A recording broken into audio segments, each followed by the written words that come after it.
أصحاب الفخامة والمعالي.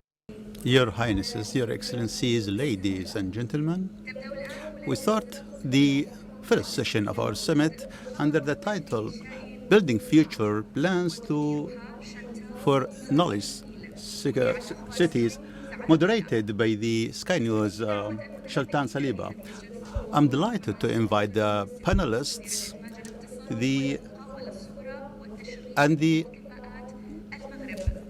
our first panelist from Morocco, and then Abdullah Dardari, Minister of the Economic Inclusion, and His Excellency Dr. Abdullah Dardari, Assistant Secretary, and Amina Gharib Farid, Her Excellency, the previous President of Mauritius. Titled The Journey of Knowledge Cities. The session is moderated by Chantal Saliba Abi Khalil, news anchor at Sky News Arabia. I'm pleased to extend invitations to the following distinguished individuals for this session. His Excellency Dr. Abdullah Ad-Dardari, Assistant Secretary General, United Nations, and Assistant Administrator and Director of the Regional Bureau for Arab States, UNDP.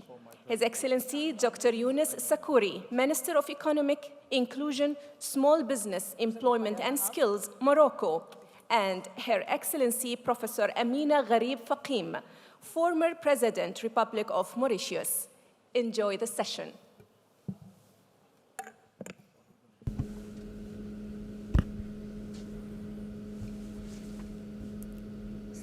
Good morning.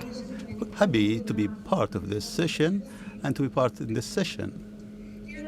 Let's talk about tomorrow, talk about our future, that we exerted huge effort to get to where we are, to achieve what we have achieved. I could say that we are just at the beginning of the journey, building future plans to establish knowledge cities, where we discuss in the summit the role of development in knowledge. I was assigned to moderate this session. I asked, what do we mean by knowledge cities? And as any one of you, I went to the Google engine, I went to the artificial intelligence to ask, what is the truth behind knowledge cities? And do I live in a knowledge city? It's quite clear after the research that I've done that knowledge cities are cities that focus mainly on economy, the knowledge-based economy. Okay, again, knowledge comes up in this definition. It is a city that deploys technology and encouraging innovation and enhancing skills for development. And here again, the term economy. Knowledge cities are advanced in terms of, in what sense? Advanced in infrastructure, technology infrastructure, education, and it provides a suitable environment for the pioneering companies and research. I asked my questions. We have all that in the UAE. Therefore, I live in a knowledge city. I didn't know that. I didn't know that this knowledge city in Dubai is a knowledge city. The target of those knowledge city is sustainable development and create communities that encourage innovation and prosperity. And here I am, and each one of you, and each young one aspires to be. I will dive into more about this concept. How do we plan to build those cities? How can we help those cities who don't have the foundation to become a knowledge city? Those cities that we chose to become our future, we chose our guests, a very distinguished guests, to understand or to get our head around those terms and this is this future we are aspiring to have. Let's welcome my guests with Dr. Yunus Sakouri, the Minister of Integration and Minister of Economic and Inclusion, Small Business Employment and Skills, and Abdullah Dardari, the Assistant Secretary General, United Nations, and Assistant Administrator and Director of the Regional Bureau for the Arab Startup UNDP. And I would like also to welcome my friend this morning, Her Excellency Prof. Amina, the former President of Republic of Mauritius. Welcome all. Welcome welcome, Professor. And I would like to welcome you all. Thanks for being with us in this session, because you were wondering, like me, what we mean by knowledge cities. And here, I'd like to start with you, Dr. Abdullah Dardari. You start the journey with this knowledge cities from industrial smart knowledge, the milestones that you went through, the sustainable development. Sustainable is, we heard this word, particularly in the COP28. Could you clarify how those concept has evolved throughout the years, and what is the role of the UNB, what the role UNB plays, and UNDP role in this concept? Thank you for this amazing introduction. Good morning, everyone. The Sustainable Development Goals are goals that the world agreed upon through the UN to get to a better future by 2030. 17 goals, and they varies from social, economic, and achieving growth and sustainability. And it pertains to international collaborations and international collaboration for development. If we look at the world, the Arabic world, with regard to achieving those goals, we see that we are not in the right trajectory. There is a delay, there is lacking behind. There is a delay in achieving some goals. For instance, poverty goals, there is a decline in terms of achieving there is a high rate of poverty among people ever since the COVID-19. So there is an increase in terms of the rate of poverty. People are getting poorer and poorer, and there is a conflict and political conflicts that we are witnessing in our region. And globally, for the first time since the establishing the Sustainable Development Goals, and until now, after 7 years after establishing those goals, we see a deterioration in achieving those goals. So roughly speaking,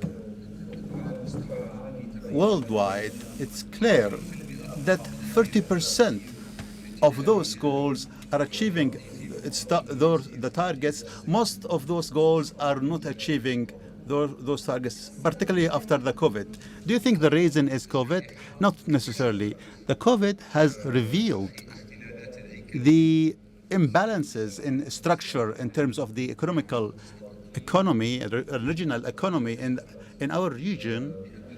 The pandemic shows that the economy is not diverse enough, and there are not enough job opportunities. There is no job opportunities for people and social coverage.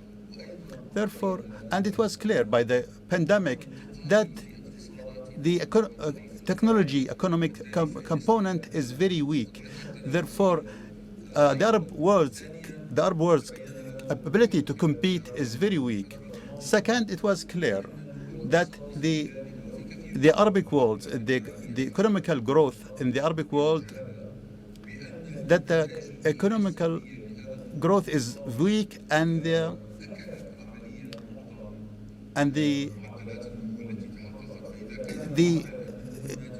GDP, the rate GDP in our region is 4% annually. Our appreciation that the environmental degradation will escalate.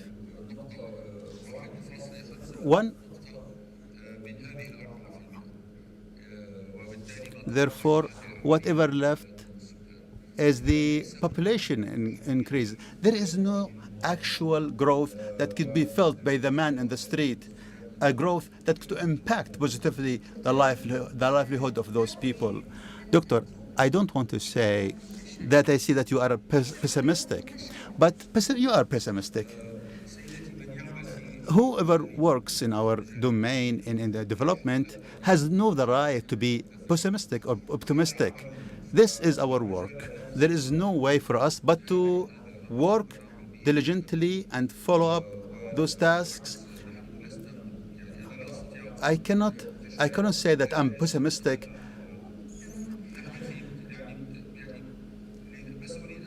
I would like to say we were negligent. We ignored knowledge, a component in our economical growth and social justice. So as long as knowledge is being marginalized, the human being will be marginalized. We came from a culture, Ali ibn Abi Talib said,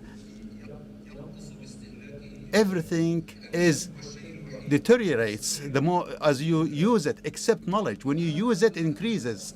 This is what we ignored in our political and social planning.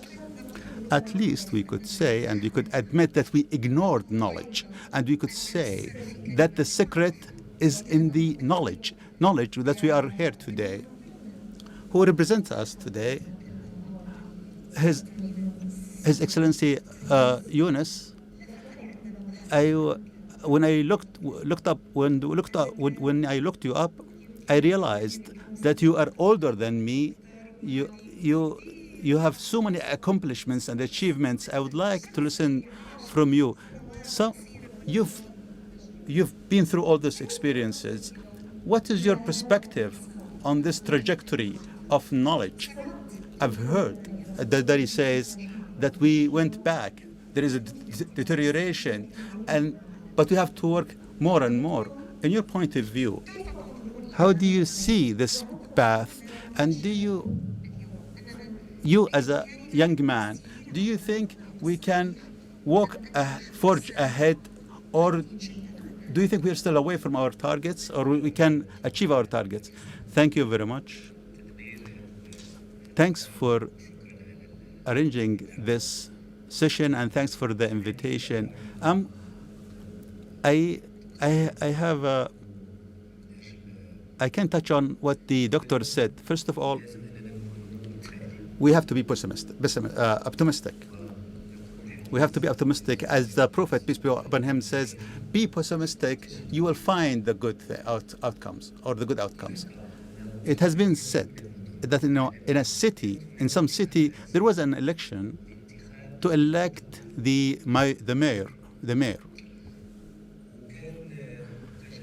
There was a political debate in that city to choose the theme in that election. The theme was the emerged was to security and the sense of lack of security in that city. The political campaign was focused on that theme. When the mayor was elected, he chose the security, the head of the security. The head of security brought together all the team districts, the head of the districts, and he told them, give me the indexes and the stats to see what is the status of the security in my city. And when he received the stats and the indexes, he realized these are not a source of concern. There is no concern at all.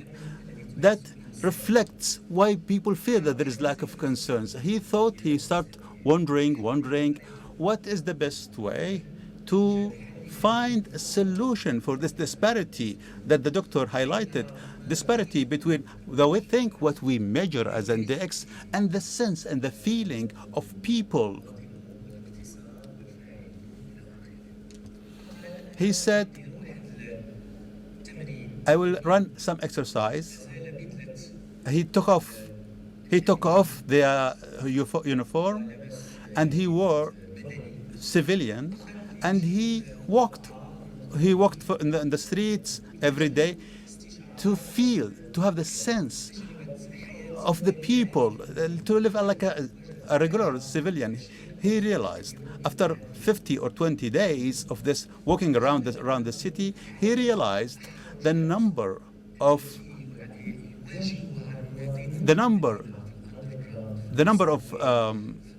attack, misuse, verbal misuse that people are subject to is huge number. But there wasn't attacked. There wasn't really there wasn't major attack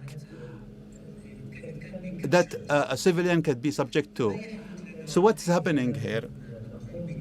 When we design policies for the knowledge, policies for economic, policies for development, and integrating in this policy of the city, which is multidisciplinary approach, which has a residential economy and the cost of the living in it.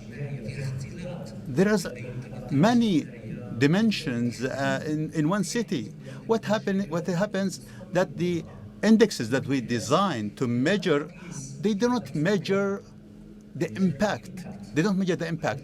They measure the experience that the individual experience on daily basis. Therefore, it does not interpret, it doesn't explain their mental status and their involvement in building the society, and their involvement in building the future.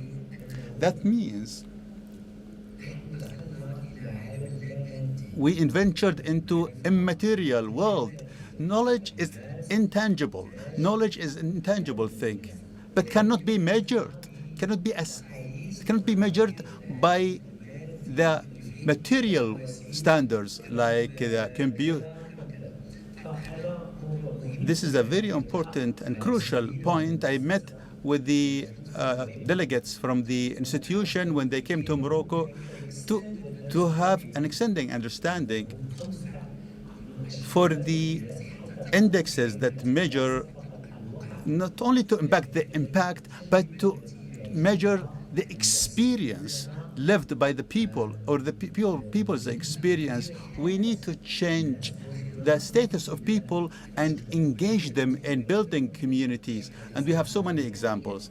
I will address those concepts that can be described. Now I would like to change gear, and I would like, based on what you've highlighted, and here the importance with the Dr. Amina, the former president of Mauritius. You've wanted, first of all, to talk about your experience, your personal experience. You told me, leave me till the end, because I will listen, then I will talk about what I have experienced in the path of development that you've experienced. What have you learned? What is the lesson learned that you have learned? You particularly wanted to talk about the heritage. Why? Thank you very much. Thank you for the organizers for associating me with this very important discussion.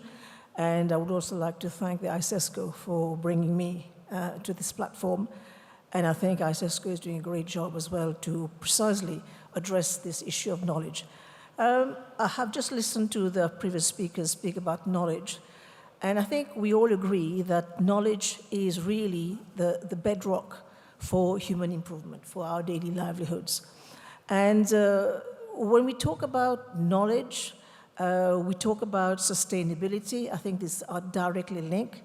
But if we want to make sustainable development, we really have to bring in this concept of knowledge in the widest sense of the word. And here, I really insist to bring in the perspective of the African continent. I really want to bring in the perspective of women, how women and many lost cities, societies, have contributed. And unfortunately, we haven't seen how this knowledge, this ancestral knowledge, can still be used and can still be factored in when we look about the sustainability of our knowledge cities. Because if we don't know where we came from, if we don't know our heritage, we will not be moving forward. And to make our cities sustainable, as I said, we need to factor in. Now, here I look on the world of science, because this is where I come from. We have seen massive development, massive changes, which have been brought in precisely from this world, the Arab world. The Arab world has been instrumental, for example, in bringing in mathematics, bringing in the algorithm, which of course powering the world, which is going to be right at the baseline of the fifth industrial development. And yet, we do not see this knowledge being reactivated to bring to the fore the contribution, the great contribution of our people.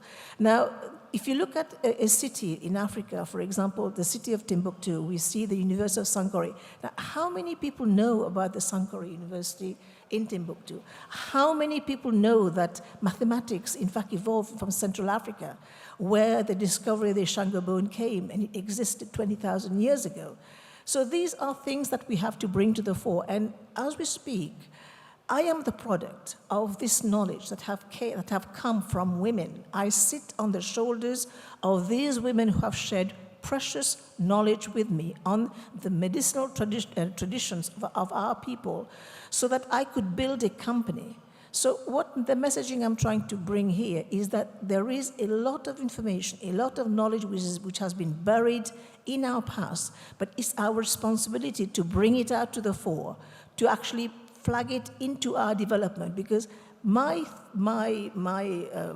view of the world is that we will have a better world, we will have a more sustainable world when we look at the hard sciences as being one highway, when we look at the tradition as being the other highway, but in between, that third highway must come when we actually bring the two together, because this is what will allow us to actually survive in a changing world, in a changing climate. We have seen, for example, here, how much there has been flooding.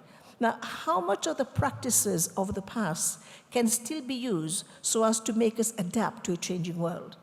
And again, I have to bring in here, if we are going to see the evolution of our knowledge cities, sustainable development, we have to empower the youth. We have to empower the youth by investing in them, by providing them with quality education, education that really looks at lateral thinking, not just academic thinking, an education which actually bring in the values and the tradition, the heritage of our forefathers, of our forebears, from wherever they came from.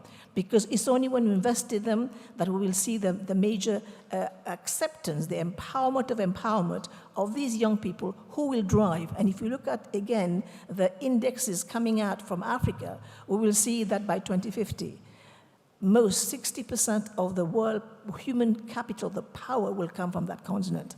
So it's a continent we have to do with, we have to really engage with, because it represents the future, not just in terms of human capital, not just in terms of resources, which there's plenty, but in terms of heritage. Let us not forget what Egypt brought to the world through the Ebers Papyrus. Let us not forget the Shango bone. Let us not forget the building practices in Greater Zimbabwe. That will help us advance further if we really look at these traditions and make it happen. سأعود إلى الكثير من النقاط اللي ذكرتيها تحديداً إلى I will go back to a number of the points that you have mentioned regarding the human element. You spoke about the role of women. You spoke about the new generation. And by the end of the day, this is our future. And of course, they have every right to participate in its building. Therefore, we need to go back to talk about the potentials and the sources that we have put in the hands of our youth so that we be enabled in the future. Actually, up until this day, Dr. Abdallah, our work is incoherent because some countries actually we believe that they are still building their knowledge economy. Certain countries are suffering from a number of crises, whether political or otherwise. We have crises in the area. Here we wonder, how can we help each other out to transform the countries or the cities of disasters into knowledge cities, or at least help them to become knowledge cities, at least to give them the direction towards the first step of that path.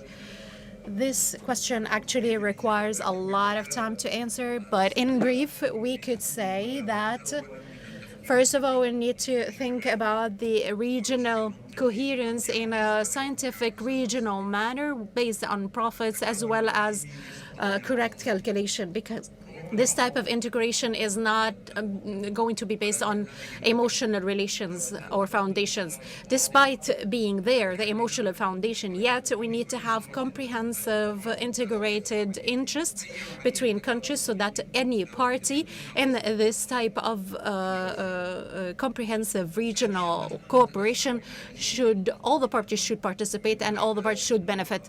Of course, we are impacted by the various political, economic shakes or shocks that we face. Yet, for example, we have a study based on the impact of what is happening in Gaza today on the region's economy.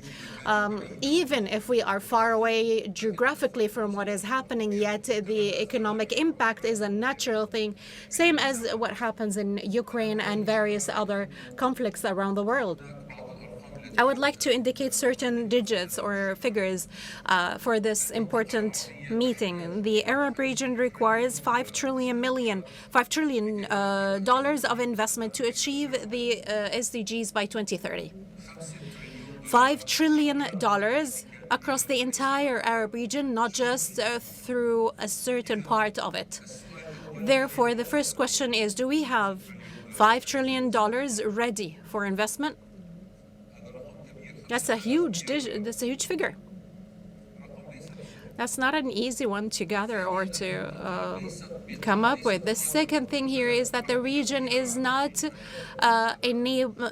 really capable of achieving SDGs, each country on its own, unless they are connected to a network that is regional or global, that is strong and stable, and that is also something that is not available at the moment.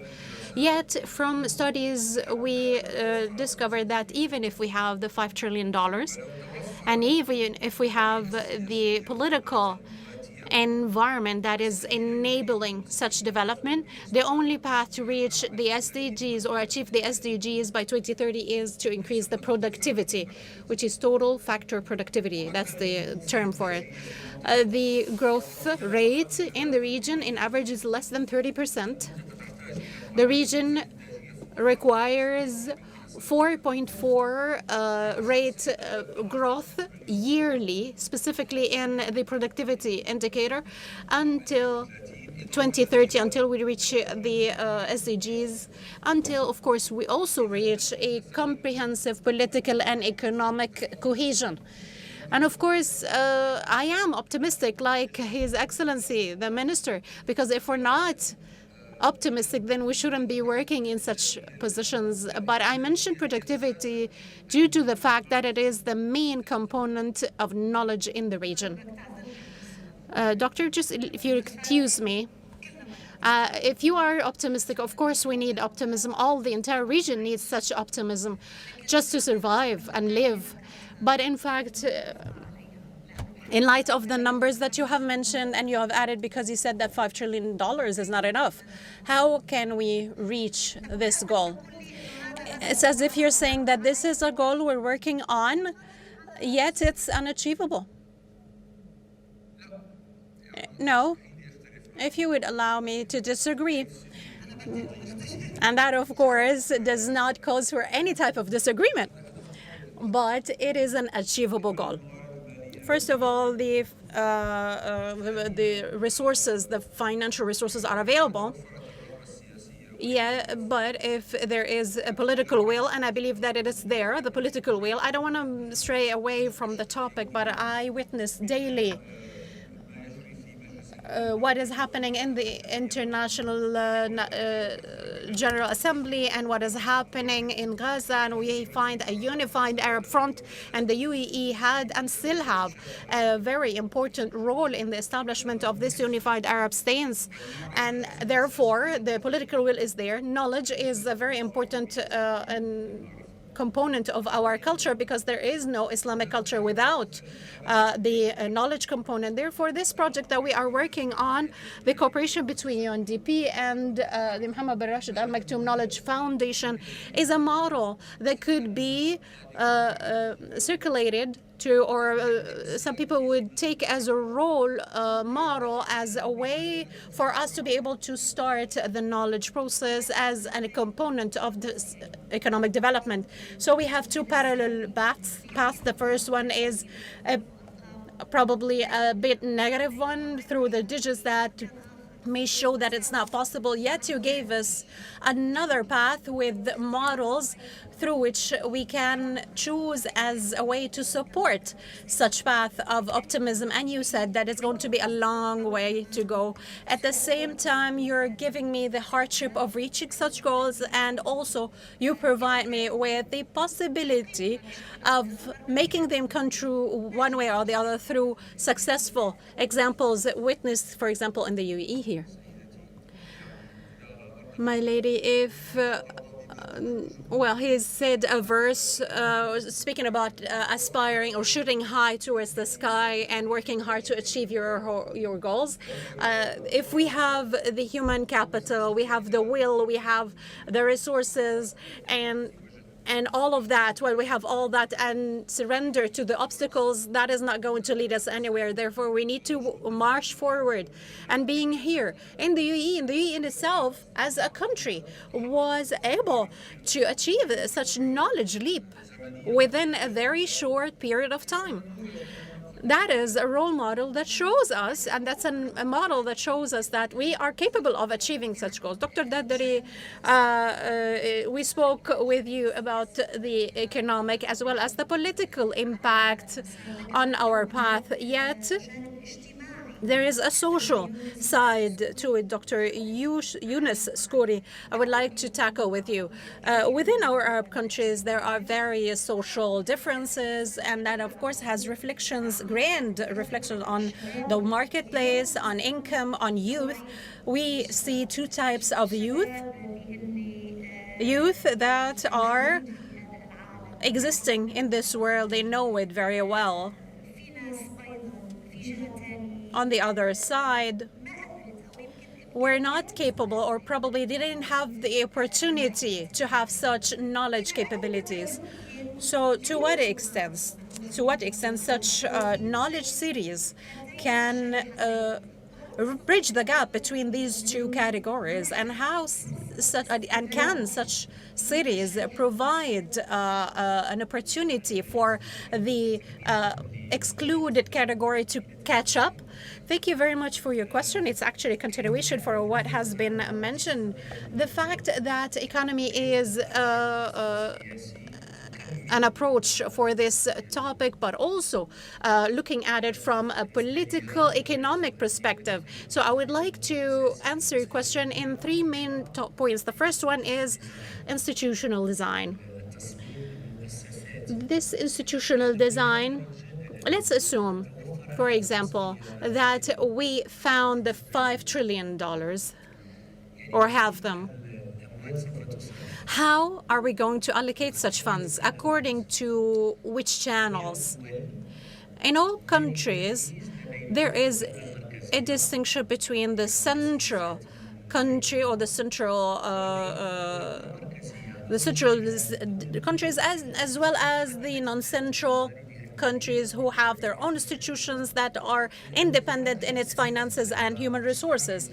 And unfortunately, we need to have such reformation, knowing that there will now be knowledge cities if within the disciplines of most of the cities around the world, even the most developed ones, you will not find knowledge as a specific discipline. You'll find water and electricity as, for example, a discipline for a city. I'm talking about the local government, the city government, not the country.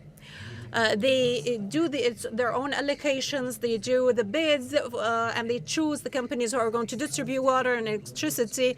And they also have the local transportation authorities, the buses, the tram, the underground, all of these means of transportation. They also have authorities for waste management. They have also departments for the schools or the restaurants that are working for schools. Therefore, all of these cities, the other cities who don't have such things, we need to have in all of the cities to have a new authority for knowledge management as an institutional discipline. So what is knowledge discipline? Or the knowledge management? Am I going to invest in schools? Am I going to invest in real estate? Am I going to invest in universities? I would like, for example, to call upon the civil society to participate in this endeavor. This is not existent now. Therefore, until we have that, we will not have real effort in this regard. Therefore, that's the most important point, to have an institutional department in each city that has its own funding, its own discipline, its own organization and management. That's the first point. The second point is across the world. That was not really true before 3 years ago. But after COVID-19, there's a new phenomenon across the world, which is migration for work. It's not necessarily the migration of immigration of minds, but it's immigration of funds.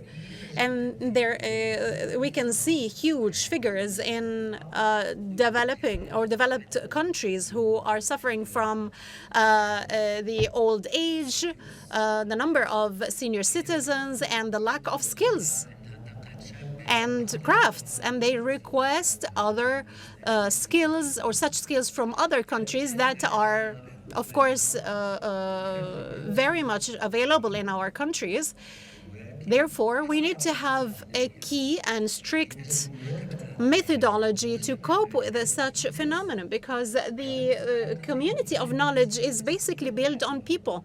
And once they have such knowledge and the tools in their own original societies, even if it's slowly or through a certain path of development that we have spoken about, or either they find this in their own homes or they would go find it in another path, which is an entrepreneurship income path, craft path, or skills path, that probably it's not strictly immigration, but it's international mobility, international professional mobility or transformation. So this is also one of the accelerators, like mergers and acquisitions. It's one of the accelerators of gaining knowledge to a huge number of youth who will not have any opportunity or hope to acquire same knowledge at the same time with the same tools in their own original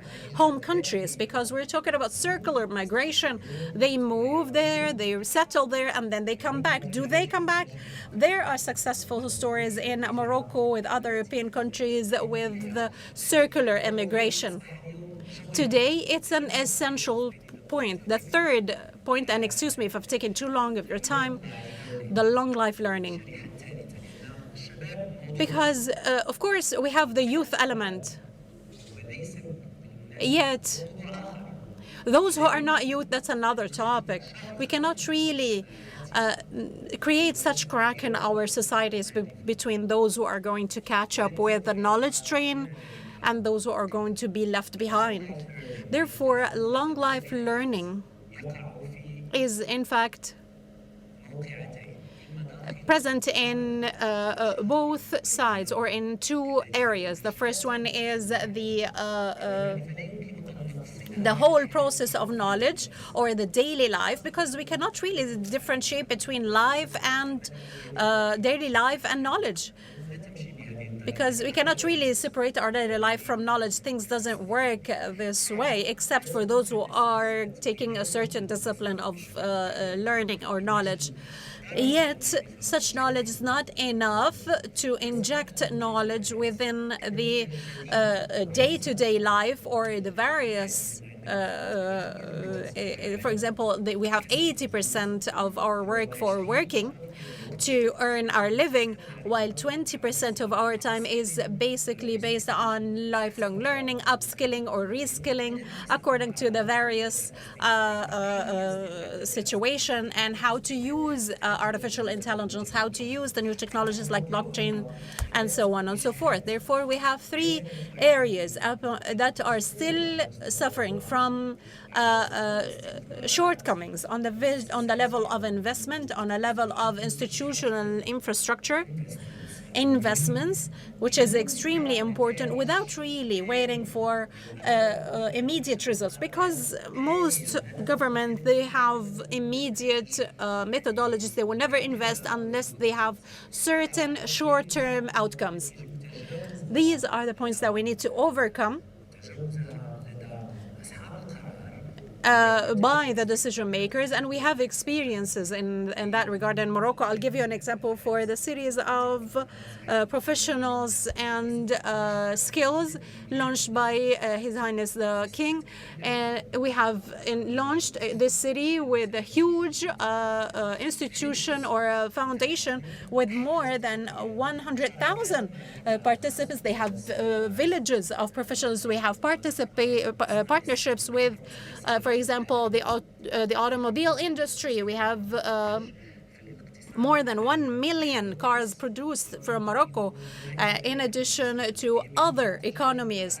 And this is one of the Arab models that is, of course, added to the UAE endeavor in this regard, in order to educate the biggest number possible of individuals who have a direct relationship with the market. And of course, they have the highest experience in the national as well as the international markets, since we face huge pressure from across the world, because we have a lot of companies who have made a number of reforms across the world. We have this competition, yet we have so Professor Amina, you wanted to tell us about our lost cities. I would like to ask you, what are these cities, the lost cities, and why would you say that they have flourished in which great societies have flourished specifically in Africa? Could you please tell us more about this?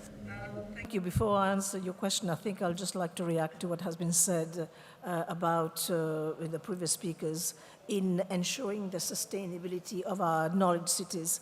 I think what is emerging out of our conversation is knowledge underpins our daily life, and of course how we manage it, how we use it matters. But I think increasingly we are living in a world which is increasingly hyper-connected, and what happens in one part of the world really impacts the other side of the world. And what is going to matter the way we go forward, and this is also true to come to the second part of the question you're asking, is what is the leadership which is there at the level of our societies, at the level of our government, at the level of the region. And I think we are in one city which has shown precisely why such leadership and investment in the human capital matters. But as we are living in a hyper-connected world, in this, we are looking at the fifth industrial revolution, how do we manage our human capital? How do we manage this brain drain which we see from many parts, which has accounted for the disappearance of many of our great cities? Is how do we manage this? I think we have come to a stage where we need to have a system or a certain form of thinking that will allow brain circulation.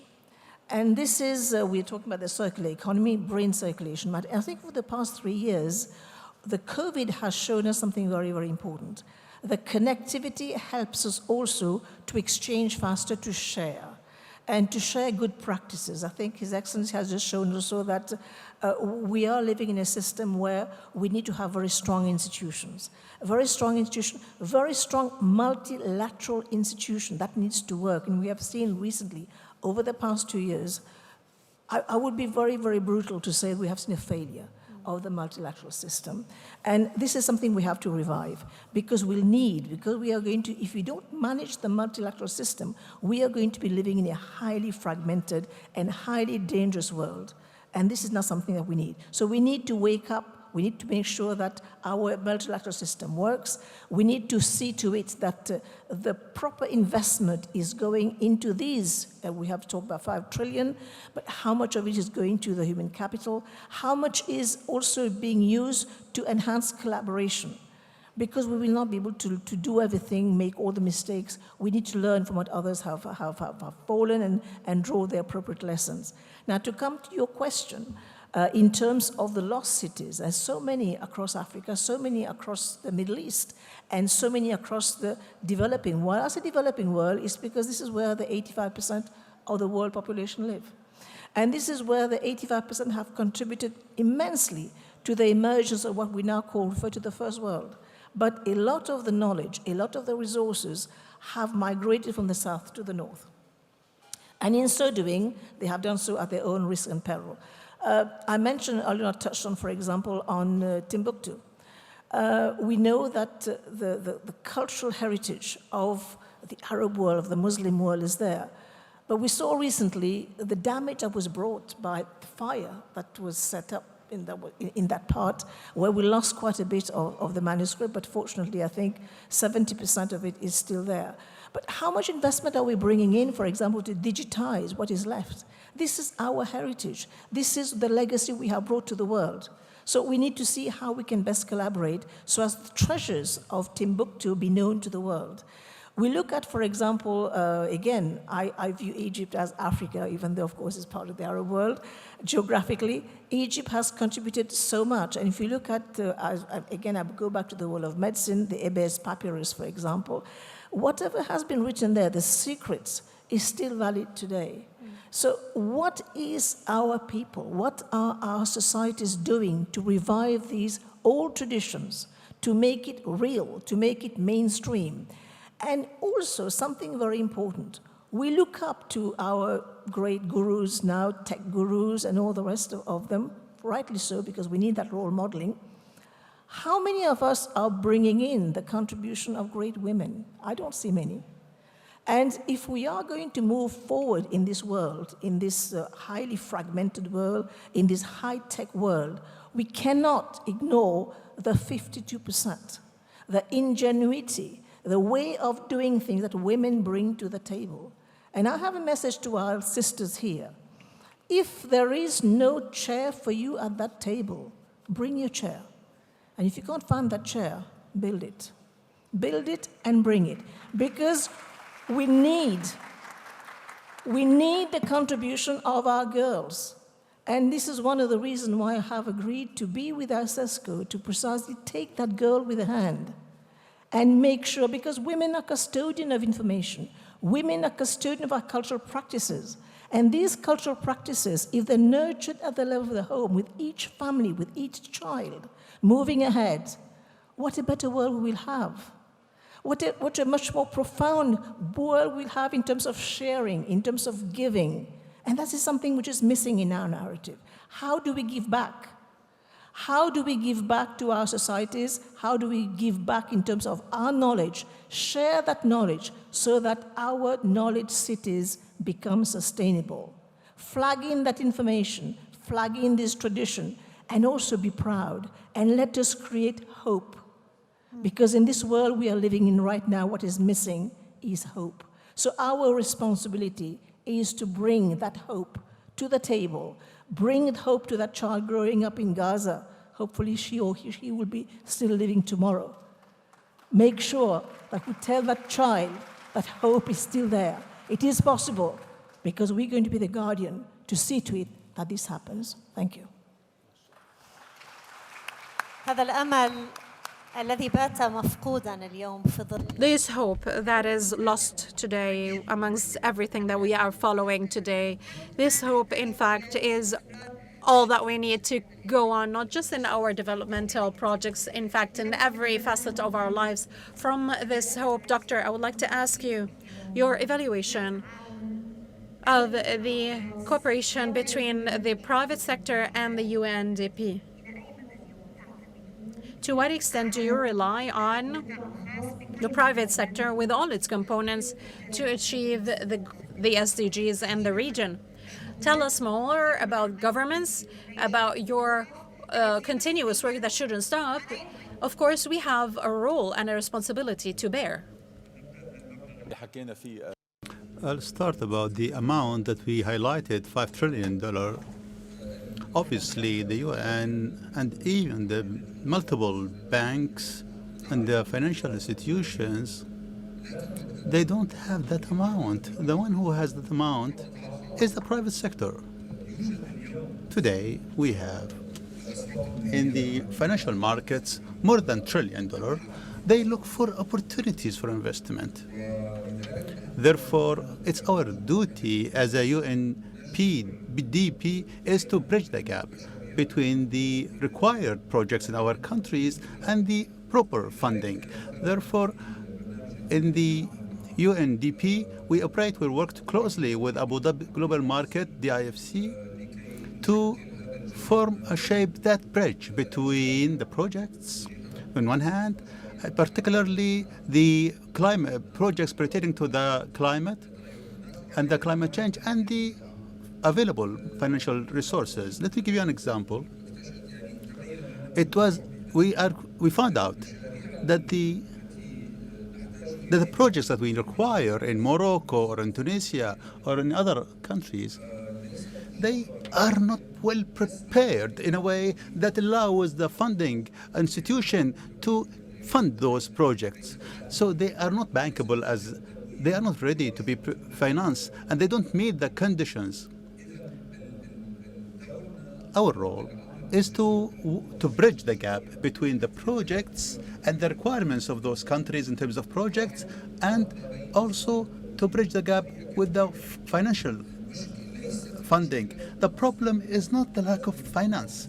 We should be clear. It's not a matter about money. The conditions and the terms and conditions that allow the investor in this region or the foreigner investors who looks at our region to be motivated to take on those projects.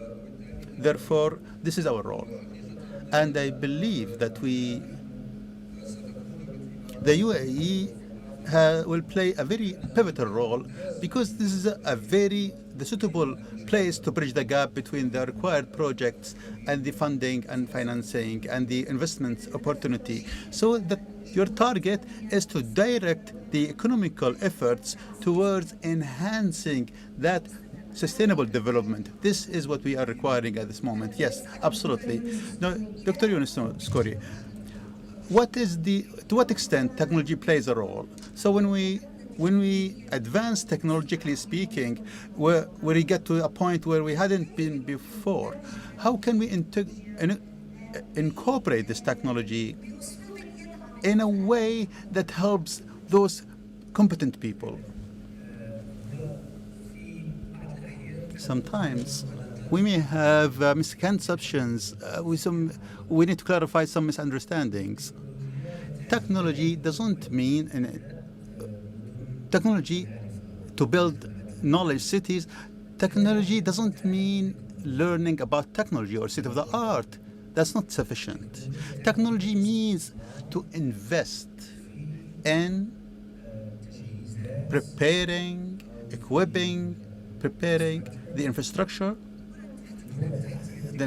the state-of-the-art technology.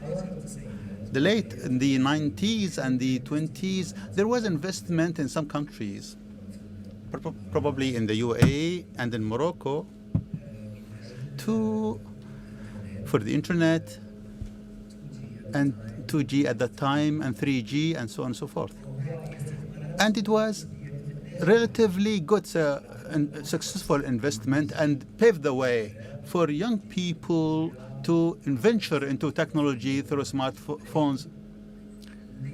But that was not the point for the target that we are addressing. The point is the capabilities or the capacity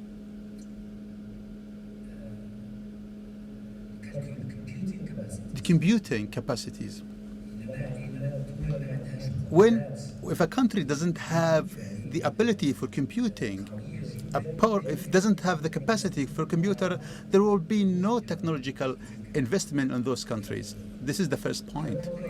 This point requires we have to be firm in terms of the government must be firm in terms of directing capabilities with regard to collaboration between private and public sector in that domain. Once we are done with this level, then we move on to the other level, which is in parallel, which is the capabilities. The capabilities has 4 levels. The first level is in a school. We teach kids from school, and we need also to pay attention to the teacher, because in our countries, I'm not generalizing here, teachers, they don't receive the highest salary, and they don't receive enough care. This is disparity that we need to address with regard to knowledge. Then, after school, we have vocational and university training, and there should be a massive investment with regard to the technology institutions that use technology in industry. For instance, there is new industries like the EV cars or electronic cars. So when you design an institution for training in manufacturing cars, if there is no connection between the manufacturers to invite or bring the latest technology and people who are well trained. The third point, technology in the midst, in the construction. To empower technology in multiple dimensions or levels, so there is an e-government to facilitate using technology. So there are 4 levels, and the 5th level, unfortunately, there are needs. Young people in the Arabic world, they may struggle with unemployment. They are not prepared to learn. They cannot find a job. They cannot improve themselves, and this is a challenge. So those millions, at the same time, it's a store. If we use those resources properly, it will be a big success. But it could be a burden if it's not used properly. In other words, before I get to the collaboration with the private sector, I have to invest in. The country should invest the minimum in empowering technology to have those projects mature enough, as the doctor highlighted, to be able to invest in for the Silicon Valley, the environment. The Silicon Valley, we cannot replicate this environment somewhere else. It's not about environment and technology. Co-create a wealth and connection with the economy, and there is a demand, there is a funding, and to create the comprehensive environment that attracts investment and the supply chain, and that requires not only enhancing collaboration between the Arabic world, and also to collaborate internationally, to invest, to attract experts, enhance economical.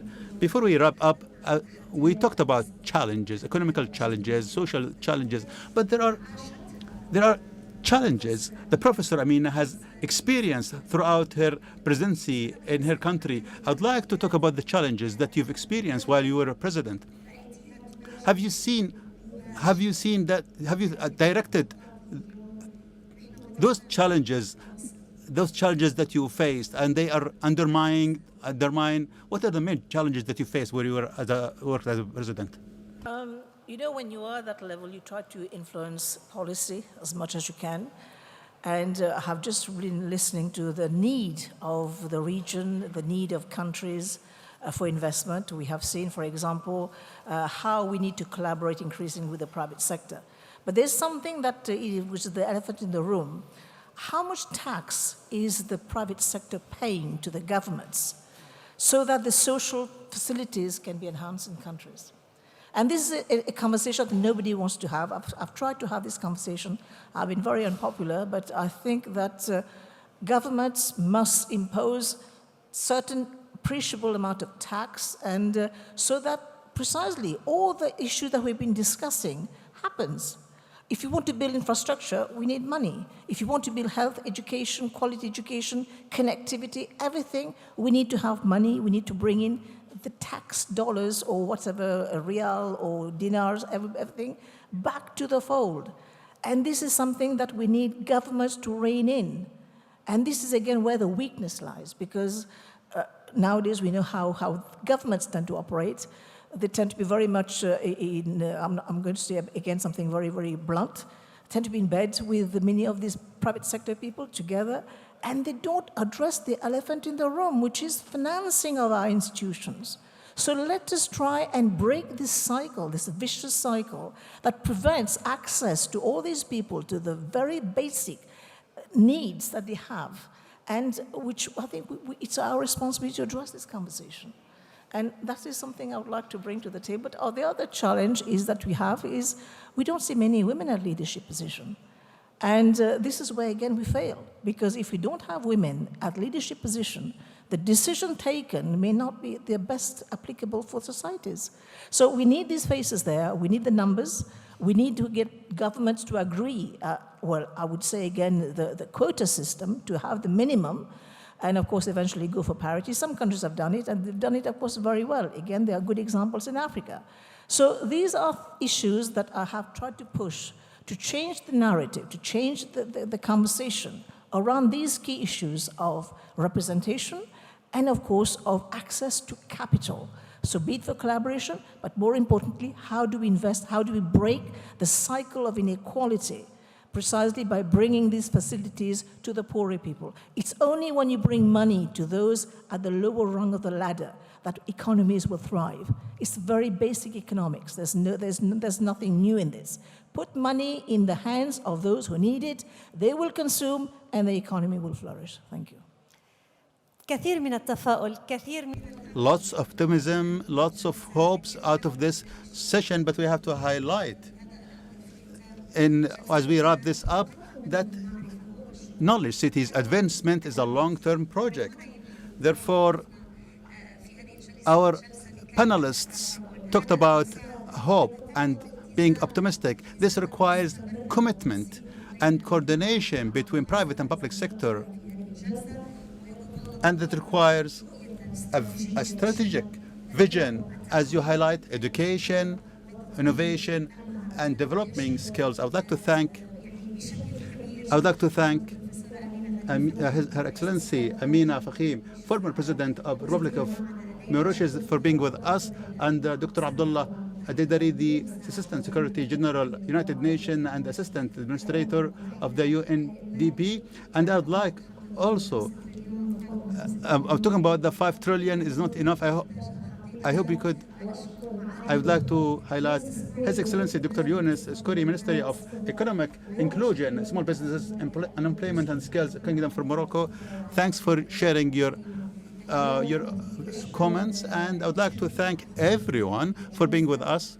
And I hope that our countries would achieve a very inspiring knowledge trajectory, and I hope that we wish this summit to be a big success. Have a wonderful day, and thanks for being with us.